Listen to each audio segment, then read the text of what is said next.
अरे मेरे क्लास 8 के प्रो प्लेयर्स, स्वागत है आपका। बाबू फाइनली आ गई है आपकी नई नवेली 8 ग्रेड अभ्यास पुस्तिका सत्र 2026-27 की एकदम न्यू बुक। और आज हम डिकोड करेंगे अपनी क्लास 8 हिंदी का सबसे पावरफुल चैप्टर पाठ 4 अपराजिता। यहाँ हम रट्टा नहीं मारेंगे, बिल्कुल स्मार्ट तरीके से करेंगे इसके कंप्लीट प्रश्न उत्तर का पोस्टमार्टम। तो निकाल लो अपनी चकाचक वर्कबुक, चलिए मचाते हैं भोकाल। प्रश्न एक, इस पाठ में अपराजिता किसे कहा गया है? बाबू, अपराजिता का मतलब होता है जिसे कोई हरा ना सके। अब बच्चे सोचेंगे कि ऑप्शन में इतने सारे नाम है, असली हीरो कौन है? अरे भाई, जिसके ऊपर ये पूरी मोटिवेशनल कहानी लिखी गई है वही तो अपनी असली सुपर वुमन है। सही जवाब है ए, डॉक्टर चंद्रा को, क्योंकि डॉक्टर चंद्रा ने ही अपनी बीमारी को हराकर साइंस में ऐसा झंडा गाड़ा था कि उन्हें ही अपराजिता की उपाधि मिली थी। प्रश्न दो, अपराजिता पाठ किस विधा में है? लो भाई, ये विधा वाला सवाल देखकर पक्का दिमाग घुमा होगा कि यार ये कहानी है या निबंध। बाबू याद रखो, ये कोई मन ग्रंथ कहानी नहीं है, बल्कि लेखिका ने अपनी यादों में इसे लिखा है। और यादों को हिंदी में क्या कहते हैं? सही जवाब है बी, स्मरण। बाबू, जब कोई राइटर अपनी मेमोरी के आधार पर कुछ लिखता है तो उसे स्मरण कहते हैं। एकदम लॉजिकल आंसर बिना किसी रट्टे के। प्रश्न तीन, डॉक्टर चंद्रा की सफलता में सबसे बड़ा सहयोग किसका था?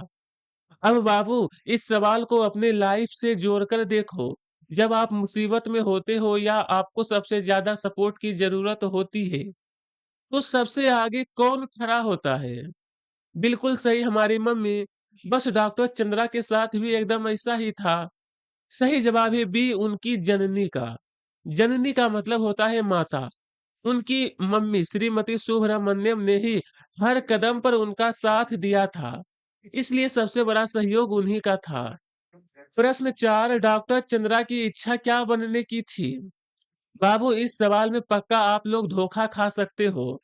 हमने पढ़ा है कि डॉक्टर चंद्रा ने साइंस में एकदम झंडा गाड़ दिया था, तो बच्चे तुरंत सोचेंगे कि वे वैज्ञानिक बनना चाहती होगी। लेकिन रुको, उनका बचपन का असली सपना क्या था? वो लोगों की सेवा करने के लिए क्या बनना चाहती थी? सही जवाब है बी, चिकित्सक। बाबू, वो हमेशा से एक डॉक्टर बनना चाहती थी, लेकिन जब शरीर की वजह से उन्हें मेडिकल में एडमिशन नहीं मिला तब उन्होंने हार नहीं मानी और वैज्ञानिक बन गई। तो उनका पहला सपना चिकित्सक ही था, एकदम याद रखना।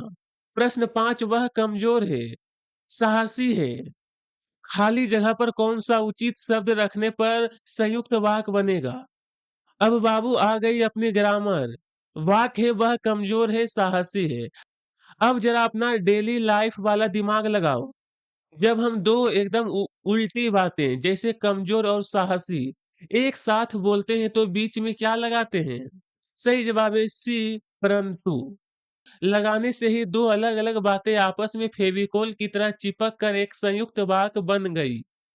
प्रश्न छह, लेखिका शिवानी का मूल नाम है?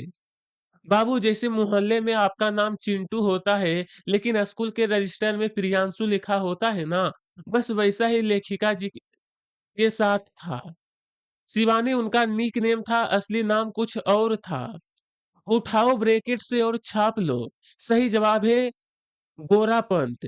लेखिका शिवानी जी का असली नाम गोरापंत था। बस इसे चिंटू प्रियांशु वाले लॉजिक से याद रखना, कभी नहीं भूलोगे। प्रश्न सात, ड्रग रिसर्च इंस्टीट्यूट देश शहर में स्थित है? लो भाई, सवाल में ड्रग शब्द सुनकर कहीं पुलिस मत बुला लेना बाबू। अरे साइंस की भाषा में ड्रग का मतलब दवाइयां भी होता है। अब ये बड़ी सी दवाइयों की लेब कहाँ है? नवाबों के शहर में। एकदम सही पकड़े, ब्रैकेट में लखनऊ उठाओ और डिब्बे में सेट कर दो। जहाँ नई नई दवाइयां की रिसर्च होती है वो बड़ा सा इंस्टीट्यूट अपने लखनऊ शहर में है। प्रश्न आठ, डॉक्टर चंद्रा ने देश विषय में डॉक्टरेट की उपाधि प्राप्त की? अब बाबू ऊपर ब्रैकेट में एक बहुत बड़ा और भारी भरकम शब्द बैठा है माइक्रोबायोलॉजी। इसे देखकर डरना नहीं। ये बस उन छोटे-छोटे कीटाणुओं की पढ़ाई है जिन्हें देखने के लिए माइक्रोस्कोप चाहिए होता है। तो भर दो डिब्बे में माइक्रोबायोलॉजी। डॉक्टर चंद्रा ने इसी भयंकर नाम वाले सब्जेक्ट यानी माइक्रोबायोलॉजी में अपने डॉक्टरेट पीएचडी पूरी की थी। बस स्पेलिंग ध्यान से लिखना फ्री के नंबर है। प्रश्न नोट। भय, शौक, हर्ष, आश्चर्य के लिए संयुक्त विराम चिन्ह को डेश चिन्ह कहते हैं। बाबू, ग्रामर का सबसे मजेदार सवाल। जब हम कोई शौक वाली चीज देखते हैं और मुंह से निकलता है अरे बाप रे, तो जो डंडे के नीचे बिंदी वाला साइन लगता है ना, उसे शुद्ध हिंदी में क्या कहते हैं? सही जवाब है विषमयादी बोध। जब भी डर, खुशी या सरप्राइज दिखना हो तो ये जो सिंबल है, साइन लगता है। एकदम हलवा सवाल है। प्रश्न 10। डॉक्टर चंद्रा की गर्दन के नीचे का शरीर डैश से निर्जीव हो गया था। सही जवाब है पक्षाघात।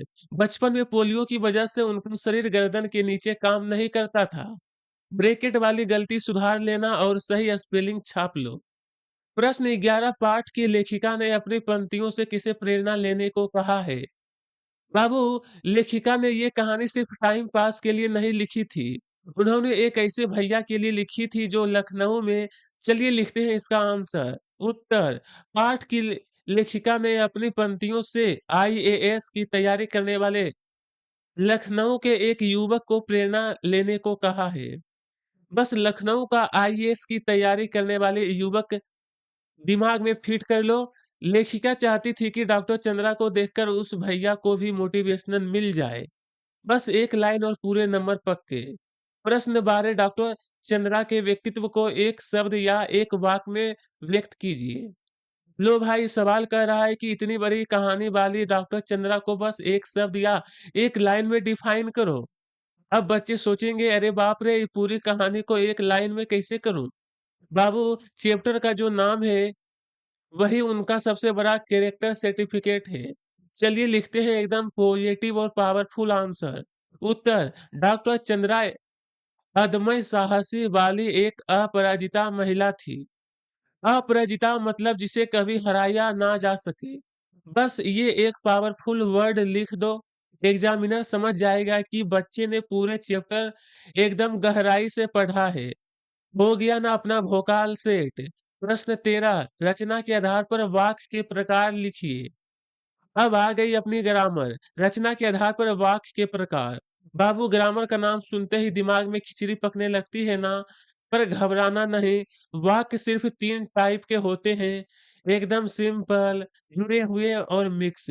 चलिए इन्हें शुद्ध हिंदी में लिखकर अपना भोकाल सेट करते हैं। उत्तर। रचना के आधार पर वाक्य 3 प्रकार के होते हैं। पहला सरल वाक्य, दूसरा संयुक्त वाक्य, तीसरा मिश्रित वाक्य। एकदम चकाचक अपनी वर्कबुक में उतार लो। बस 3 नाम याद रखने हैं, सरल, संयुक्त और मिश्रित। एकदम एकदम लाइन से 1 2 3 छाप लो। आपके नंबर कोई नहीं काट सकता। प्रश्न 14। डॉक्टर चंद्रा की मां श्रीमती सुब्रमण्यम के किस गुण से आप प्रभावित हैं? बाबू, सवाल में पूछा है कि उनकी माँ के किस गुण से आप प्रभावित हैं। अब गुण सुनकर ये मत सोचना कि क्या वो स्पाइडरमैन की तरह दीवारों पर चढ़ लेती थी। अरे नहीं मेरे शेरों, उनका सबसे बड़ा सुपर पावर था अपनी बेटी के लिए दुनिया से लड़ जाना। चलिए लिखते हैं इसका एकदम कड़क आंसर। उत्तर। डॉक्टर चंद्रा की माँ श्रीमती सुब्रमण्यम के वीर जननी यानी बहादुर माँ वाले गुण से हम बहुत प्रभावित हैं। बस ये वीर जननी वाली कीवर्ड दिमाग में सेट कर लेना। वीर जननी मतलब वो बहादुर माँ जिसने कभी हार नहीं मानी। बस एक लाइन का आंसर और अपना काम 25। लघु उत्तरीय प्रश्न 15। अपराजिता पाठ की लेखिका ने लड़की को देवांगना क्यों कहा? लो भाई, अब आ गए लघु उत्तरीय प्रश्नों में। और इसमें ये जो इतना भारी वर्ड है ना देवांगना, इसे देखकर पक्का आपके दिमाग का फ्यूज उड़ा होगा कि यार ये देवांगना कौन सी नई डिश का नाम है। बाबू, घबराना बिल्कुल नहीं। देवांगना मतलब देवदूत या भगवान की भेजी हुई कोई स्पेशल लड़की। और इस बड़े से आंसर को हम एकदम हलवा बना देंगे। चलिए लगाते हैं अपना तरीका। उत्तर, लेखिका ने डॉक्टर चंद्रा को देवांगना इसलिए कहा है क्योंकि अपंग होने के बावजूद वे अपने सारे काम खुद करती थी। उन्होंने अपने इस परेशानी को बहुत से धैर्य और साहस के साथ झेला, जो किसी चमत्कार से कम नहीं था। हमने कोई भयंकर रट्टा मारने वाला पैराग्राफ नहीं लिखा, बस 2 सिंपल बातें बताई। पहला, वो अपने काम खुद करती थी, दूसरा उन्होंने अपनी परेशानी को एकदम हिम्मत से झेला। बस इतना लिखो और एग्ज़ामिनर खुशी-खुशी पूरे नंबर तुम्हारी जेब में डाल देगा। प्रश्न 16, साहसी जननी किसे कहा गया और क्यों? बाबू अब बचे साहसी जननी। बहादुर माँ सुनते ही वो पक्का सोचते होंगे कि क्या डॉक्टर चंद्रा की माँ ने किसी शेर से लड़ाई की थी या डब्ल्यूडब्ल्यूई का कोई मैच लड़ा था। अरे नहीं मेरे शेरों, उनका साहस किसी से लड़ने में नहीं, बल्कि अपनी बेटी को पढ़ाने और 25 साल तक उनकी सेवा करने में था। चलिए लिखते हैं एकदम दिल छू लेने वाला आंसर। उत्तर, डॉक्टर चंद्रा की माँ श्रीमती शारदा सुब्रमण्यम को साहसी जननी कहा गया है, क्योंकि उन्होंने 25 साल तक अपनी अपंग बेटी की सेवा और अपना पूरा जीवन उसकी सफलता के लिए समर्पित कर दिया। छाप लो अपनी वर्कबुक में। बस 2 बातें याद रखनी है।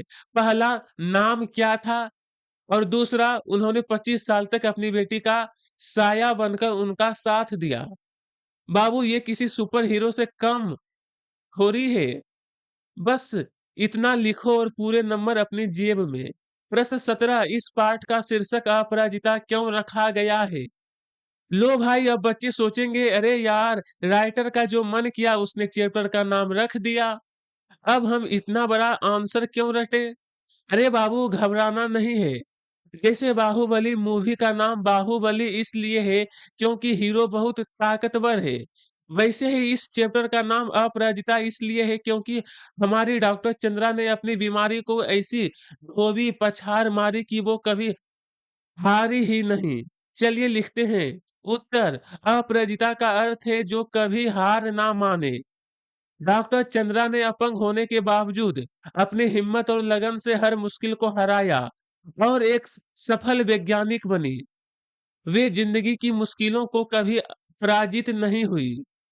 इसलिए इस पाठ का नाम अपराजिता रखा गया है।